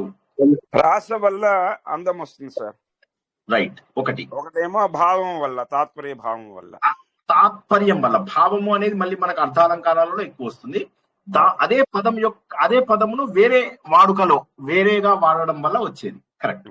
తాత్పర్య భేదం అన్నారు, అది కరెక్ట్. తాత్పర్య భేదం. ఇంకెవరైనా చెప్పగలరా?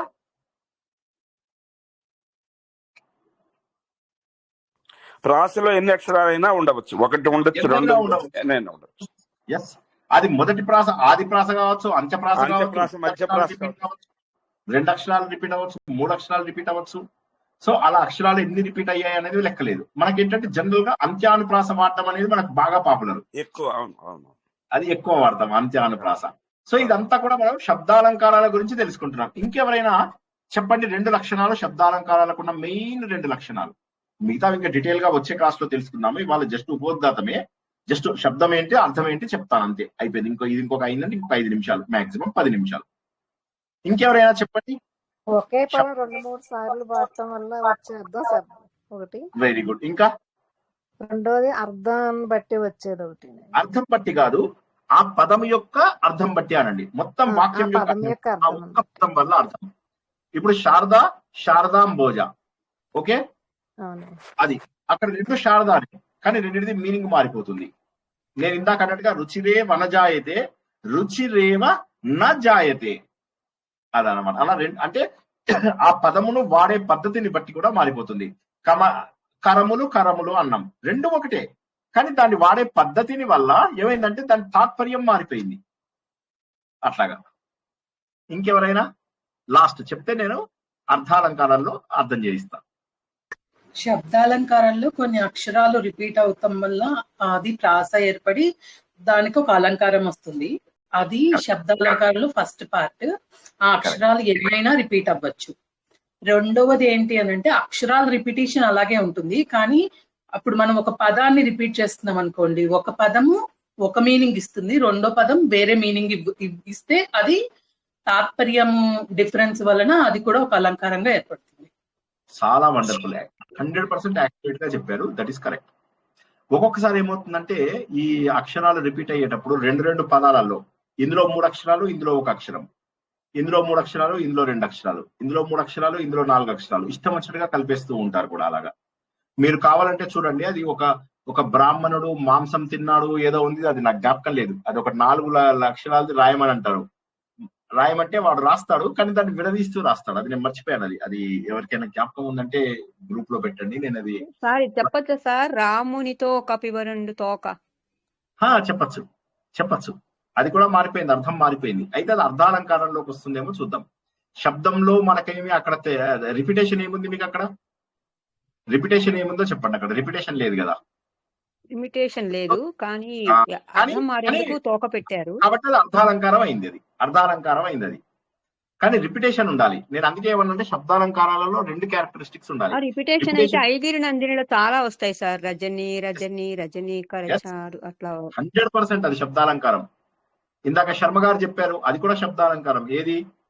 శివతాండవం శబ్దాలంకారం. అది ఎంతమందికి తెలుసు? శివతాండవం అర్థం ఎంతమందికి తెలుసు ఇందులో? శర్మ గారు మీకు తెలుసా? కొద్దిగా తెలుసు సార్, అంతగా కానీ నచ్చిందా లేదా అందరికి? చాలా. అది గుర్రపు డెక్కలు అన్నారు చూసారా మీరు? గుర్రపు డెక్కలు లాగానే చదవాలి. జట ఘట హసం భ్రమ బ్రహ్మన్ నిలిం అలా చదవాలి. ఎంత బాగుంటుంది అది వింటూ ఉంటే. కాబట్టి రిపిటేషన్ ఒక అక్షరం కానీ కొన్ని అక్షరాల సముదాయం కానీ రిపీట్ అవుతూ ఉన్నప్పుడు మనకు శబ్దాలంకారాలు వస్తాయి. ఇంతవరకు గుర్తుంచుకోండి. తర్వాత రజనీ మేడం చెప్పినట్టుగా అర్థములు సేమ్ ఉండొచ్చు, కానీ తాత్పర్య భేదాల ద్వారా వాటి కలయిక ద్వారా కొత్త అర్థాలు తీసుకుని వచ్చినప్పుడు అప్పుడు మనకేమవుతుందంటే అది కూడా శబ్దం యొక్క అలంకారమే. అవిటి గురించి మనం ఉదాహరణలన్నీ కూడా వచ్చే వారం చక్కగా తెలుసుకుందాం. ఇప్పుడు అర్ధ అలంకారాల గురించి వద్దాం. అర్ధ అలంకారాలలో మోస్ట్ పాపులర్ ఉపమా అలంకారం. ఇది లైక్ ఇప్పుడు ఇందాక భరతముని ఏం చెప్పాడు? నువ్వు 4 అలంకారాలు నేర్చుకోవయ్యా అన్నాడు. ఎవరు అసలు ఈ మొత్తం స్టార్ట్ చేసిందే భరతముని. ఆ భరతముని మహానుభావుడే ఏమన్నాడంటే నువ్వు ఈ 4 నేర్చుకుంటే చాలు అన్నాడు. అందులో ఒకటి యమకం చెప్పాడు, ఇంకోటేమో ఉపమాలంకారం చెప్పాడు, రూపకం చెప్పాడు, దీపకం చెప్పాడు. ఓకే, అతడి ముఖము చంద్రబింబం లాగా ఉన్నది అని చెప్పేసి అన్నాడు. అతడి ముఖము చంద్రబింబము లాగా ఉన్నది అన్నాడు. ఇప్పుడు ఇక్కడ ఏమైపోయింది? వేరే దాంతో కంపేర్ చేస్తున్నాడు. అంటే అతని ముఖం చంద్రబింబం లాగా ఉంది అంటే యాజ్ ఇట్ ఈస్ గా చంద్రబింబం లాగా ఉందని కాదు, వెలుగుతూ ఉందనో, ప్రకాశవంతంగా ఉందనో, ఆహ్లాదంగా ఉందనో. అతని ముఖము చంద్రబింబము వలె ఆహ్లాదముగా ఉన్నది. ఇది ఉపమాలంకారానికి పూర్తి స్థాయి ఉదాహరణ అన్నమాట. అతడు కుంభకర్ణుడు లాగా నిద్రపోతాడు. అతడు మరి ఇక్కడ ఉపమాలంకారానికి మరి కాళిదాసు గారే ప్రసిద్ధి. సారీ, కాళిదాసు కదా ప్రసిద్ధి ఉపమాలంకారానికి. ఉపమా కాళిదాస, కరెక్ట్. ఉపమా కాళిదాస అంటారు. సో కాళిదాసు రాసేటటువంటి ఉపమానాలు అమోఘం. సో అది నెక్స్ట్. ఇప్పుడు మనకు ఉపమాలంకారాలు అంటే ఏంటంటే పోలిక. ఆ పోలికలు ఎంత అద్భుతంగా ఉంటాయంటే 4 భాగాలు ఉంటాయి. ఇది ఒక్కటి చెప్పేసుకుని ఆపుకుందాం ఇవాళ. ఓకే, కొద్దిగా 1-2 నిమిషాలు ఉండండి నాతోని. ఉపమాలంకారం అనేది ఏంటంటే ఇక మాస్టర్, ఇక అదే అన్నిటికంటే గొప్పది. ఇప్పుడు గౌరీ మేడం చెప్పినట్టుగా కాళిదాసు చాలా ఇదన్నమాట. ఇందు లోపల అతను చేసేటటువంటి ఉపమానాలు ఎంత అద్భుతంగా ఉంటాయో అసలు అది చదువుతుంటే చాలా చక్కటి ఉపమానాలు తీసుకొస్తారన్నమాట. సో కాబట్టి మనకు అన్నిటికంటే గొప్పదైనటువంటి ఉపమాలంకారం అని ఏదైతే చెప్పుకుంటున్నామో దానికి ఉన్న లక్షణాలు చెప్పుకుంటే మిగతా 70 అలంకారాలు మన ఓపిక ఉన్నన్ని నేర్చుకోవచ్చు. అవి నేర్చుకోవడం సులభమైతుంది. అన్ని ఉపమాలంకారాలు కావు, కానీ ఉపమాలంకారాలలో బేసిక్స్ నేర్చుకుంటే మిగతావి చాలా సులభమవుతాయి. అవి ఏమిటో నేను చెప్తాను. ముందు దేన్నైతే పోల్చాలో దాన్ని ఉపమేయము అంటారు. దేనితోనైతే పోల్చాలో దాన్ని ఉపమానము అంటారు. పోల్చడానికి ఒక పదం వాడతాము, దాని లాగా ఉన్నది, దీని లాగా ఉన్నది అని చెప్పేసి చెప్తాం కదా, దాన్ని ఉపమావాచకము అంటాము. దానిలాగా ఎలా ఉన్నది? అతడిలాగా లావుగా ఉన్నాడు. ఆ లావుగా అనేదాన్ని ఏమో ధర్మము అంటాం అన్నమాట. కామన్ ధర్మము. కామన్ ధర్మము, సాధారణ ధర్మము, సామాన్య ధర్మము అంటాం. 4 భాగాలు. ఒకసారి ఇది ఒక్కటి వినేసి ఆపేసేయండి. ఓకే, ఇది ఒక్కటి కాస్త జాగ్రత్తగా వినండి, వచ్చే వారం చాలా సులభం అయిపోతుంది. ముందుగా అతడి ముఖము, ఉపమేయము. చంద్రుడు, చంద్రుడితో పోలుస్తున్నాం, చంద్రుడు ఉపమానం. ఉపమానం అంటే దేన్నైతే మనం ఎగ్జాంపుల్ గా చెప్తున్నామో అది ఉపమానం. దేన్ని చెప్తున్నామో చంద్రుడు, అది ఉపమానం, ఇది ఉపమేయం. అది ఉపమానం, ఇది ఉపమేయం. అది ఉపమానం, ఇది ఉపమేయం. ఇది ప్రస్తుతం, అది అప్రస్తుతం. ఇది ప్రకృతం, అది అప్రకృతం. అలా గుర్తుంచుకోండి. సో ఇప్పుడు ఇక్కడ ఏమైంది? ఉపమేయము, ఉపమానము, ఉపమేయము, ఉపమానము. ఈ 2 పదాలు అర్థం కాని వాళ్ళు ఎవరన్నా అడగండి. రెండింటికి పోలిక ఉంటే ఉపమానం. ఉపమానం అంటే రెండింటికి పోలిక, పోల్చబడేది. దేంతో పోలుస్తున్నాము? ఉపమేయము, ఉపమానము. ఇవి అర్థం కాని వాళ్ళు ఒక్కసారి అడగండి, చెప్తాను. ఫస్ట్ మొహమాటం లేకుండా అడగండి.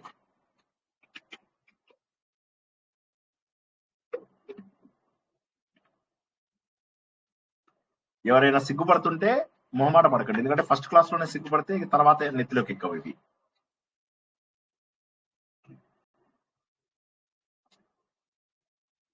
ఓకే, నేనే అడగరా మిమ్మల్ని, ఎన్ని భాగాలండి ఒక ఉపమా? ఇది ఇంతకు ముందు మాట్లాడడం వాళ్ళు ఎవరైనా మాట్లాడండి సార్. 4.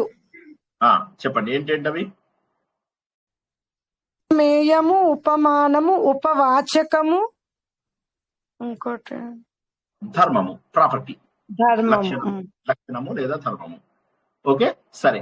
ఎవరైనా దానికి ఒక ఉదాహరణ చెప్పి 4ని చెప్పండి. సార్, ఇది దేనినైతే పోలుస్తున్నామో దానిని ఉపమేయం అంటారు సార్. కరెక్ట్.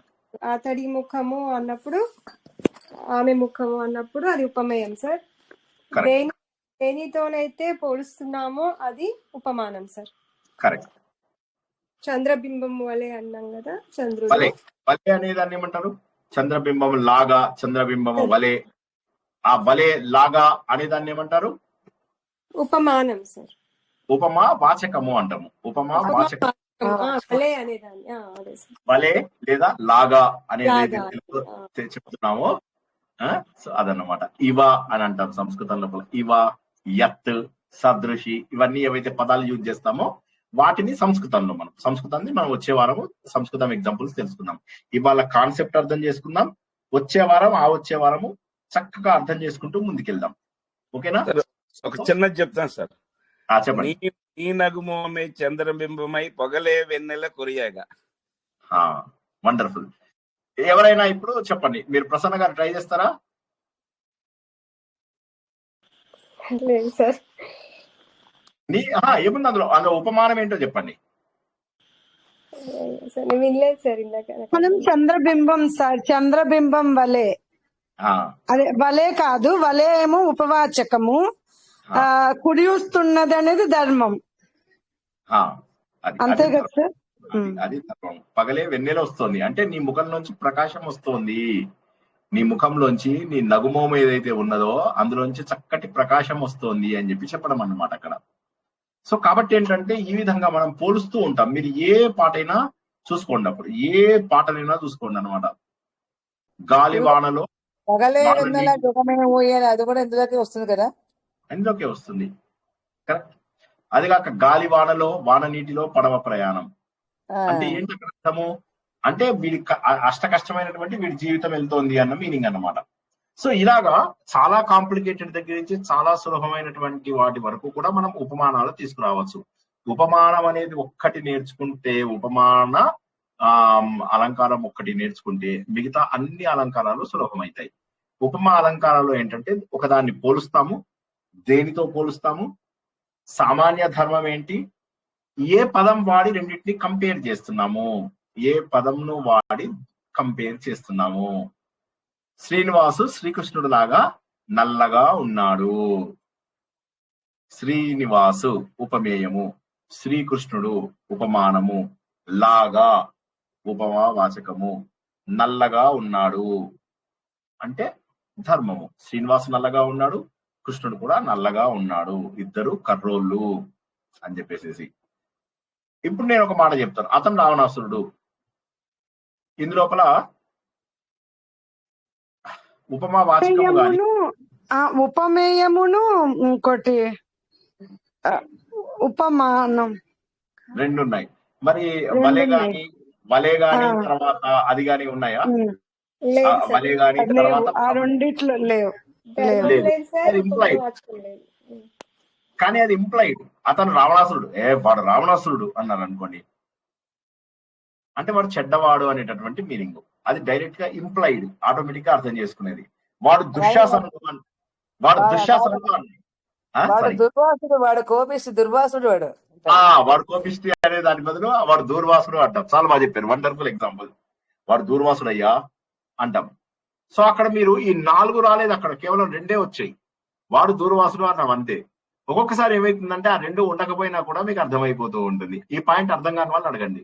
ముందు మనం 4 ఉండాలి. ఇప్పుడు మనం ఏంటంటే శబ్ద అలంకారాలు, అర్థ అలంకారాలు అని 2 కేటగిరీస్ తెలుసుకుంటున్నాం. శబ్ద అలంకారము sound based, repetition of words వల్ల వర్డ్స్ ని, అక్షరాలను, వాటిని చక్కగా పదముల యొక్క అమరిక వల్ల వచ్చేటటువంటి అనుభూతి ఏదైతే ఉంటుందో అది శబ్ద అలంకారం. అర్థాలంకారంలో ఏంటంటే మీనింగ్. ఆ మీనింగ్ లోపల ముఖ్యమైనది మనకి ఏంటంటే చాలా పాపులర్ గా ప్రతిరోజు మనం ఎక్కడో ఒక చోట విని వాడేటటువంటి ఉపమా అలంకారం. ఈ ఉపమా అలంకారంలో ఒక దానిని మరొక దానితో పోల్చుతాము. పోల్చినప్పుడు ఏమవుతుంది? 4 ఉంటాయి. ఉపమానము, ఉపమేయము, తర్వాత ఉపమా వాచకము, తర్వాత వాళ్ళ సామాన్య ధర్మము. అతడు భీముడిలాగా అన్నము తిన్నాడు. సో అతను అనేదేమో ఉపమేయము, భీముడు అనేటటువంటిదేమో ఉపమానము, తర్వాత లాగా అనేటటువంటిదేమో ఉపమావాచకము, అన్నము తిన్నాడు అనేటటువంటిదేమో సామాన్య ధర్మం. అతను అన్నం తిన్నాడు, భీముడు కూడా అన్నం తిన్నాడు, ఇద్దరు ఒకేలాగా అన్నం తిన్నారు అని చెప్పడం అనమాట. అంటే వీడు కూడా బాగా ఎక్కువ తిన్నాడు అని మీనింగ్ అనమాట. అదే విధంగా ఒక్కొక్కసారి ఏమవుతుందంటే వాడు భీముడు అని చెప్పామంతే. ఇప్పుడు ఇందు లోపల మనం మిగతా క్యారెక్టర్స్ చెప్పలేదు. మనం వాడు భీముడు రెండే చెప్పాము, ఒక ఉపమానము ఒక ఉపమేయము చెప్పామంతే. అయినప్పటికీ కూడా ఇట్ ఇస్ అండర్స్టూడ్, అయినా కానీ పోలిక వచ్చేసింది కదా సార్, ఆటోమేటిక్ గా అర్థమైపోతుంది. సో ఉపమానంలో అదొక గ్రేట్ అడ్వాంటేజ్ అనమాట. ఉపమానం లోపల అన్ని ఉండాల్సిన అవసరం లేదు. వాడు ఎద్దు అని అంటాం. వాడు ఎద్దు అంటే ఎద్దులాగా లావుగా ఉన్నాడనో, ఎద్దులాగా తింటాడనో. వాడు మొద్దు, వాడు బర్రె అన్నాం అనుకోండి, అంటే వాడికి ఏమీ లేదు, అలా ఉండడమే అలవాటు అని చెప్పేసి మనకు అర్థం అనమాట. అలాగా మనకు ఒక్కొక్కసారి ఏమవుతుందంటే ఆ 4 లక్షణాలు లేకపోయినా కూడా మనకది ఉపమాన అలంకారాన్ని మనం సులభంగా తీసుకోవచ్చు. ఇది మనకు బేస్. మిగతా అన్నింటికీ కూడా ఉపమాలంకారం బేస్. దీన్ని అర్థం చేసుకుంటే మిగతా వాటన్నింటినీ కూడా చక్కగా అర్థం చేసుకోవచ్చు. ఈ రోజు 2 తెలుసుకున్నాం మనం. ఒక సైడ్ ఏమో శబ్దాలంకారాలు, ఇంకో సైడ్ అర్థ అలంకారాలు. అర్థ అలంకారాలకు ఎక్కువ పాపులారిటీ ఇచ్చారు. మనకు పైన వచ్చినటువంటి వాళ్ళందరూ కూడా ఎప్పటి నుంచి భరతముని దగ్గర నుంచి మొదలెట్టి రుయ్యకుడి వరకు కూడా, మమ్ముట్టుడు, రుయ్యకుడు, ఆనందవర్ధనుడు ధ్వన్యాలోకం అని ఇచ్చాడు. అది కూడా మనం వచ్చే క్లాస్ లో తెలుసుకున్నాం. ఇవన్నీ మహా గొప్పమైనటువంటి గ్రంథాలు. సంస్కృత సాహిత్యం అనేటటువంటిది మిగతా అన్నిటికంటే కూడా గొప్పది. అయితే ఇవాళ సంస్కృతం మనం మొత్తం నేర్చుకోగలమా? దాదాపు అసంభవం. అది పోయింది. ఆనెస్ట్లీ స్పీకింగ్ చాలా తక్కువ మంది, ఉన్నవాళ్ళు కూడా చాలా పెద్దవాళ్ళు అయిపోయారు. వాళ్ళతోటే అది అంతరించిపోతుంది. ఉన్నదాన్ని ఏదో కొద్దిగా కాపాడుకోవడమే కానీ ఇంకా వాటిని మనము ఎక్కువ ఇది చేయలేము. నా దగ్గర ఒక వ్యాసాల బుక్ ఉంది. ఆ వ్యాసాల బుక్ లో ఎప్పుడెప్పటి వాళ్ళు అద్భుతంగా, మనం ఇవాళ కనుక తెలుగు వ్యాసాల బుక్ కొనుక్కున్నటువంటిది, నాకు సంస్కృత వ్యాసాల బుక్ ఉంది. ఒక్కసారి బాధ అనిపిస్తుంది. ఇవాళ ఎవరు అలా సంస్కృత వ్యాసాలు అంటే ఏదో తెలుగులో, హిందీలో, ఇంగ్లీష్ లో మనం రాస్తాం కదా, అలాంటివి దొరకవు, అవుట్ ఆఫ్ క్వశ్చన్. అదే విధంగా సంస్కృత కావ్యాలు కూడా, తెలుగు కావ్యాలు ఇవి అవి వచ్చిన తర్వాత వాటి యొక్క ప్రభ తగ్గిపోయింది.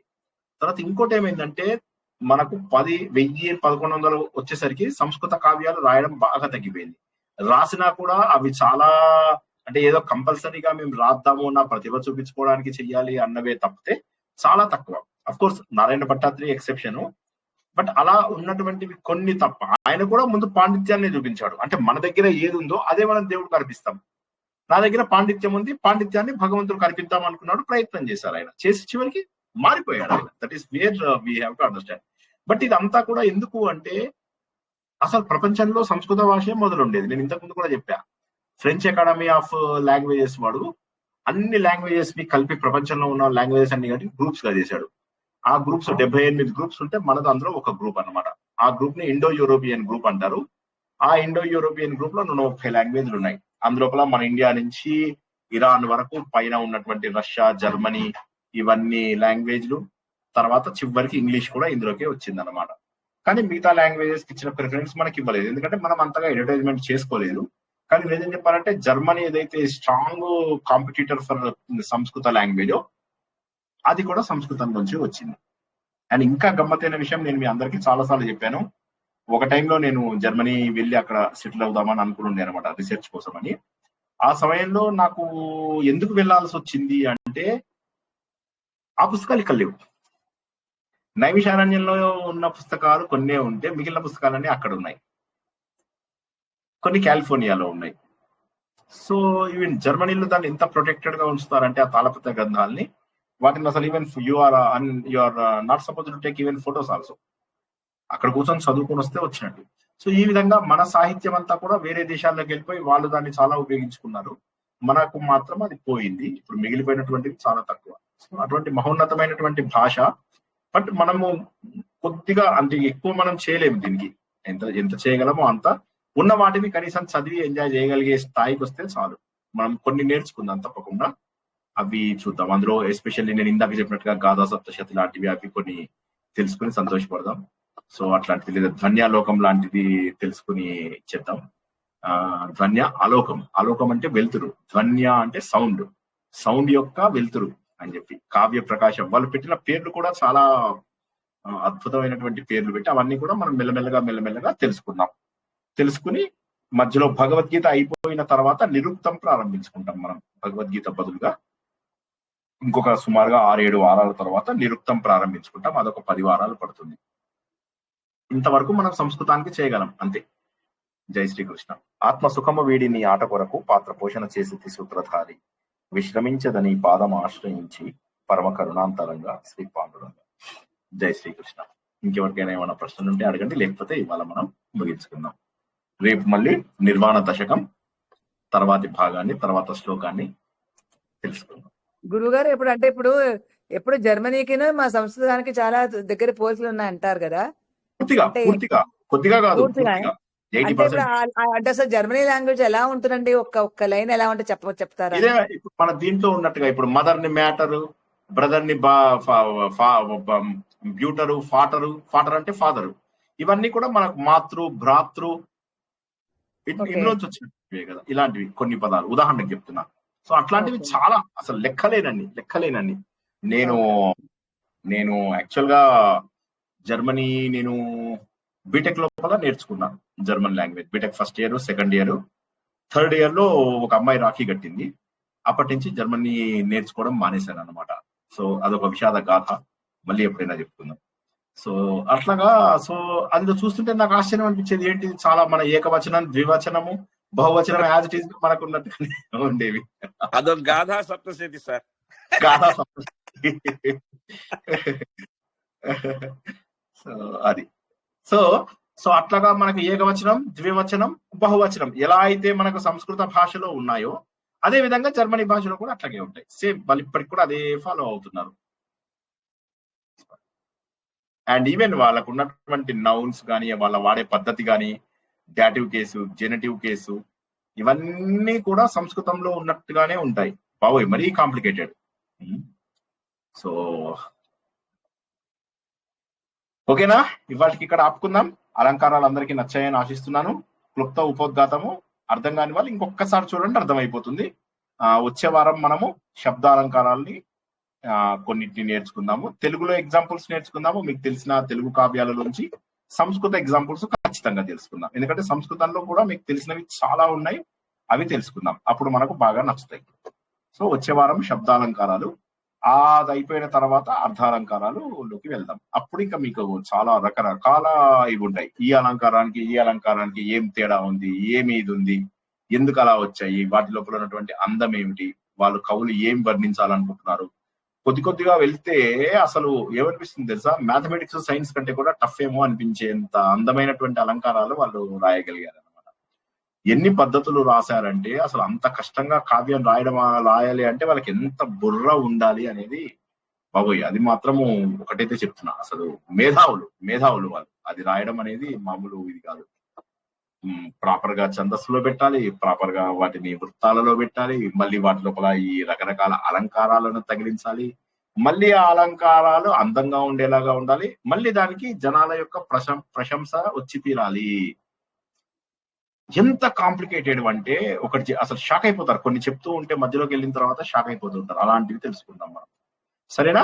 ఇంకా 10:15 అయిపోయింది కదా. సార్ ఇది చెప్పారు సార్, వాగర్థావివ సంపృక్త. ఏంటమ్మా వాగర్థావివ సంపృక్త ఉంది కదా సార్, అది రఘువంశం. వాగర్ధ ప్రతిపత్తయే జగత పితరవు వందే పార్వతీ పరమేశ్వరు. అదే తెలుసుకుందాం. అది వస్తుంది, అది కూడా మన ఉదాహరణలలో వస్తుంది. చాలా చక్కటి అర్థం. అంటే బేసికల్ గా ఏంటంటే వాక్కు అర్థము వేరు కాదు, అవి పార్వతీ పరమేశ్వర్ల లాగా మనకు వారి నుంచే వచ్చింది అని. శబ్ద బ్రహ్మ అని చెప్పేసి మనకు తెలుస్తుంది. శబ్ద బ్రహ్మ ఎవరు అంటే శివుడు అని చెప్పేసి. అయితే ఇదే మాటని విష్ణుమూర్తికి కూడా చెప్తారు. విష్ణుమూర్తి నుంచే ఓంకారం వచ్చింది అని కూడా చెప్తారు. అయితే ఒక్కొక్కళ్ళ పూజా పద్ధతి ఒక్కొక్కటి. ఆ తర్వాత శివుడిలో ఉన్న శక్తి వేరు కాదు. అదే విధంగా వాక్కులోని అర్థము వేరు కాదు అన్నట్టుగా చెప్తారు. కాకపోతే మనకు అలంకారాలు వచ్చేసరికి ఏమవుతుంది, వాక్కులోని అర్థము రకరకాలుగా తీసుకోవచ్చు, మార్పు వస్తుంది. ఆ వాక్కులోంచి వచ్చే అర్థాలు కూడా భగవంతుడి స్వరూపాలే. అంటే విద్య అనేటటువంటిది భగవంతుడి స్వరూపం. ఎందుకంటే మీరు మాట్లాడక ముందే ఏమి మాట్లాడతారో మీ బొడ్డు దగ్గర తయారైపోతుంది. మనం ఏమనుకున్నాం, దాన్ని ఎవరైనా చెప్పగలరా 4 భాగాలుగా?